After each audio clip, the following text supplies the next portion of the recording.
cherchez une école de référence pour une double formation universitaire et professionnelle de qualité? Voici l'opportunité à ne pas rater. L'École supérieure d'administration, d'économie, de journalisme et des métiers de l'audiovisuel ESAE vous offre des programmes d'enseignement en licence et en master orientés vers l'emploi qui font d'elle une référence à travers les filières de l'administration générale et territoriale, l'administration du travail et de la sécurité sociale, droit, diplomatie et relations internationales, administration hospitalière, universitaire et intendance, journalisme et métiers de l'audiovisuel et toutes les filières des sciences de gestion. Une seule adresse, www.esae.bj.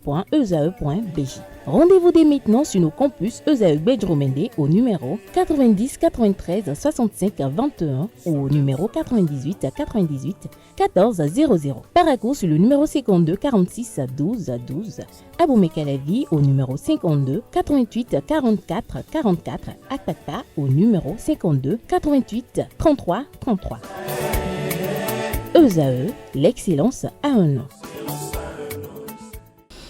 Le bulletin matinal d'information avec vous, comme l'encanté Amoussou, bonjour. Bonjour Kader. Merci d'être là ce matin. Vianney Anel Dou, bonjour. Bonjour. Merci également d'être là pour l'actualité sportive. On démarre ce bulletin matinal d'information avec ce colloque international de la Haute Autorité de l'Audiovisuel et de la Communication AC qui se tient actuellement à Cotonou à l'occasion de ses 30 ans d'existence. Mesdames et messieurs, bonjour. Régulation médiatique des élections à l'ère du numérique et de l'intelligence artificielle, c'est le thème du colloque international de la Haute Autorité de l'Audiovisuel et de la Communication AC qui s'est ouvert hier jeudi 10 juillet à l'occasion de ses 30 années d'existence. Le symposium a réuni experts de la régulation des médias, journalistes, représentants de plateformes numériques, société civile et autorités électorales en présence de la vice-présidente du Bénin, Mariam Chabi Talata. Pendant 2 jours, les acteurs vont tenter d'apporter des solutions aux effets néfastes de l'intelligence artificielle au cours des périodes électorales. Le numérique et l'intelligence artificielle doivent servir l'humain, nos communautés, nos peuples. Ils doivent accompagner notre soif et notre quête de sécurité, de stabilité, de développement et de progrès. Il ne faut donc pas en faciliter l'exploitation, l'usage à des individus imprévisibles, malveillants et potentiellement toxiques et dangereux pour eux-mêmes et pour tous. Votre présence à Cotonou et le choix de ce thème traduisent la conscience africaine de cet enjeu vital, crucial. Nous comptons donc sur vous et attendons beaucoup de ce colloque.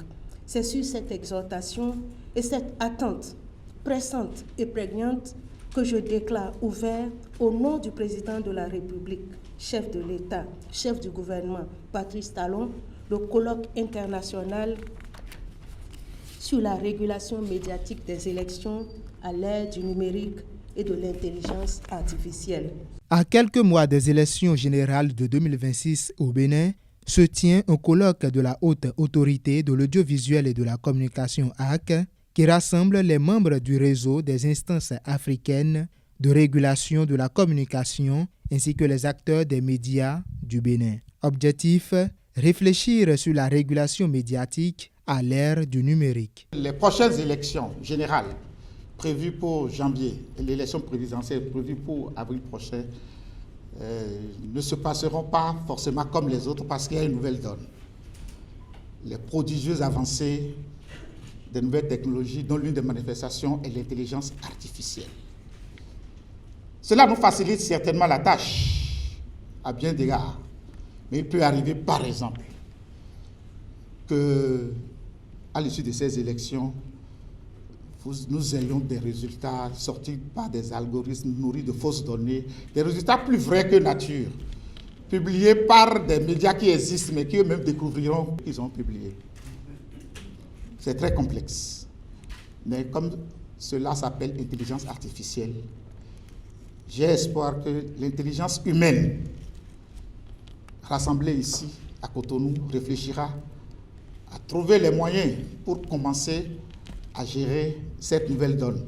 La période électorale, un moment sensible à l'ère des avancées technologiques qui mérite une attention particulière. Les périodes électorales sont des moments de test démocratique et de débats politiques souvent vifs et virulents, comme l'a si bien dit Nelson Mandela, et je cite, « Un peuple qui ne prend pas soin de ses élections ne prend pas soin de sa démocratie. » Face à cela, fin de citation, face à cela, une régulation s'impose, mais elle doit concilier deux impératifs souvent en tension, l'intégralité électorale et le respect des libertés fondamentales, notamment le respect de la liberté d'expression, mais également et surtout aussi celui de la vie privée. C'est cet équilibre que nous, régulateurs, devons trouver et veiller à ce que les principes généraux de la communication soient respectés par les médias, certes, mais également par les acteurs des réseaux sociaux, aussi bien en période ordinaire qu'en période électorale. C'est donc pour pallier ces craintes que se tient ce symposium en présence de la vice-présidente du Bénin, Mariam Chabi Talata. Pendant 2 jours d'échange, du 10 au 11 juillet 2025, les acteurs vont tenter de trouver des solutions pour contrer les effets néfastes de l'intelligence artificielle à l'occasion des 30 années d'existence de la HAC.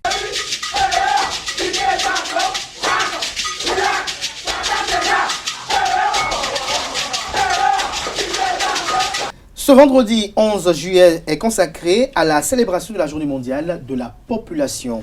Effectivement, il s'agit d'une journée initiée par les Nations Unies en 1989 pour attirer l'attention sur l'urgence et l'importance des problèmes démographiques.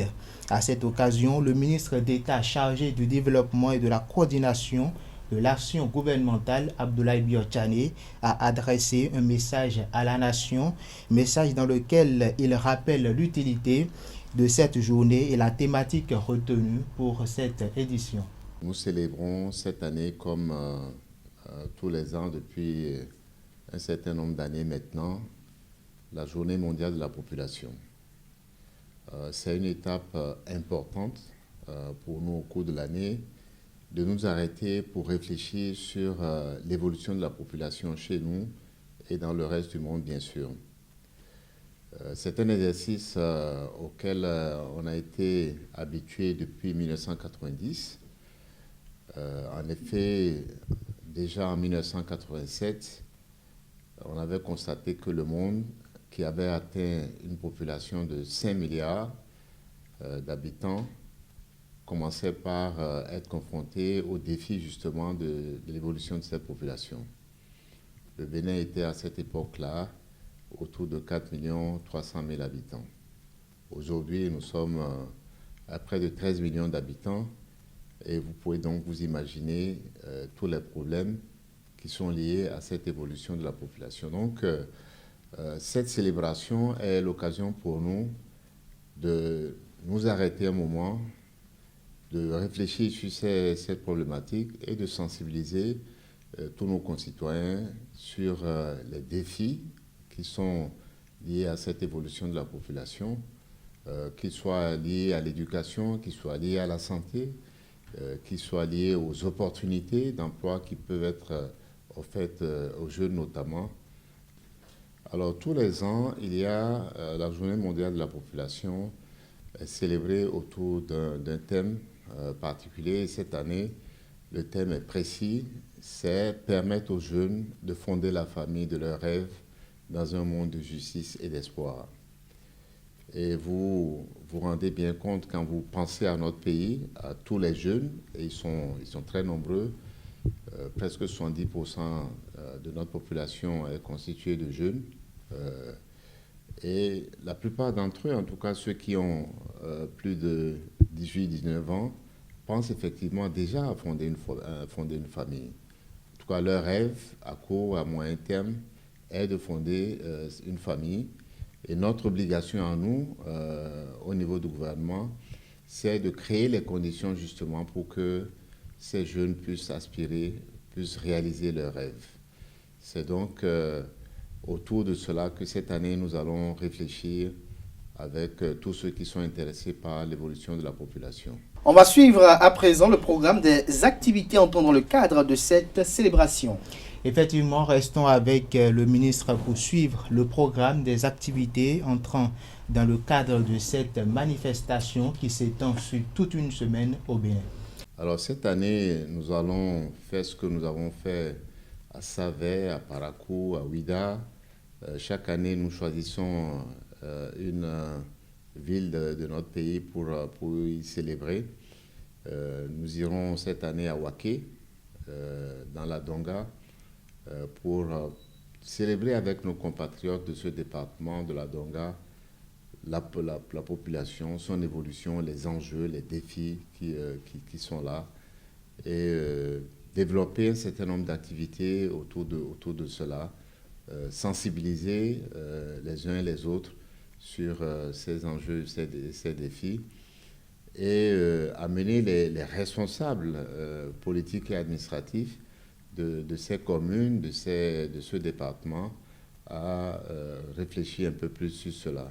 La Donga est effectivement un des départements de notre pays où le défi de l'évolution de la population est le plus élevé. Donc, nous avons déjà cette semaine une réunion de la conférence administrative départementale qui a eu lieu. C'est une conférence extraordinaire qui est dédiée exclusivement aux questions de population. Nous avons eu à Waké aussi la réunion du conseil communal, extraordinaire aussi, pour réfléchir sur cela. Et d'autres activités communautaires sont développées par le ministère du Développement pour sensibiliser les uns les autres, donner aussi des moyens d'autonomisation à certaines parties de la population, notamment les femmes et les jeunes. Voilà un peu ce qui est prévu. Et le tout sera couronné le samedi 12 par des manifestations qui vont durer toute la journée. D'accord. Un mot à dire pour finir? Pour finir, je veux d'abord vous remercier tous, mais dire qu'au Bénin, c'est un enjeu majeur. Et c'est pour cela que depuis déjà l'année dernière, nous réfléchissons à organiser une réunion importante où toutes les parties prenantes de notre pays s'asserront pour examiner les données, parce que c'est important toujours de se ramener aux informations que nous avons sur l'évolution de la population. Et ces informations, ce sont des données. Combien sommes-nous? Combien de gens sont nés tous les ans? Comment nous envisageons de satisfaire à leurs besoins, que ce soit les jeunes au niveau de l'éducation, que ce soit l'ensemble de la population au niveau de la santé, et d'autres besoins, notamment les questions d'emploi pour un certain nombre une bonne partie de la population. Et donc, c'est une question qui va revenir, et le gouvernement donc aura l'occasion d'inviter les uns et les autres à une réunion importante sous une forme qui sera étudiée, qui sera décidée par le gouvernement et son chef, le président de la République, pour en délibérer. Merci, monsieur le ministre d'État. C'est moi. Merci beaucoup. Merci. Quelques citoyens se prononcent sur le taux de réussite du baccalauréat session de juin 2025. 73,2%, c'est le taux inédit d'admissibilité au plan national au baccalauréat de juin 2025 au Bénin. Il s'agit des chiffres officiels communiqués ce mercredi 9 juillet par l'Office du baccalauréat. Un taux de réussite exceptionnel qui suscite des commentaires depuis la délibération. Au micro de Djessou Gogbenou, quelques citoyens ont commenté les résultats. Suivons ensemble. 73,02%. Le baccalauréat, c'est désormais une formation simple, une formation à laquelle on n'en prend pas appui. C'est devenu une attestation, c'est ça? Oui. 113%, mais c'est trop. C'est trop. Ah, franchement, je donne ma langue au chat. Sinon, c'est trop. À mon avis, c'est trop. Le bac, c'est trop. Est-ce que c'est l'évolution? Est-ce que c'est le système éducatif qui a évolué? Point d'interrogation. Mais néanmoins, pour les parents qui ont investi pour que les enfants aillent à l'école, qui ont quand même eu la chance, dont leurs enfants sont admis, il ne peut que acclamer. Mais ce que je dis, ces enfants-là, qui sont admis cette fois-ci là, le devant est un peu sombre. Si on ne fait rien, le devant est sombre. C'est bien d'avoir le diplôme. C'est bien de se reconnaître dans une joie immense d'avoir le bac. Mais je dis, nous avons un problème de notre éducation au Bénin. Si c'est parce qu'elle va plus vite ou plus moins, nous avons un problème. Est-ce que les épreuves sont si abordables, si faciles pour que les enfants en arrivent à ce taux et tout? Mais arriver à 73, enfin à 70%, je vais dire, ou bien c'est bien ça, hein, vous allez couper après, 70. À 70,2%, je pense que c'est suffisamment élevé pour un premier diplôme universitaire. Voilà, parce que le baccalauréat est resté ce qu'il est, tout simplement. C'est un examen très sérieux, c'est une évaluation très sérieuse et n'y va pas pour décrocher ce diplôme qui voulait, mais c'est qui pouvait. On le sait. Et donc, partant de ce principe, on peut quand même évaluer aussi le fait qu'il y a un travail rigoureux qui a été fait dans le rang des enseignants et partant aussi des réformes initiées par le gouvernement qui quand même a permis aujourd'hui de ranger le désordre dans le placard.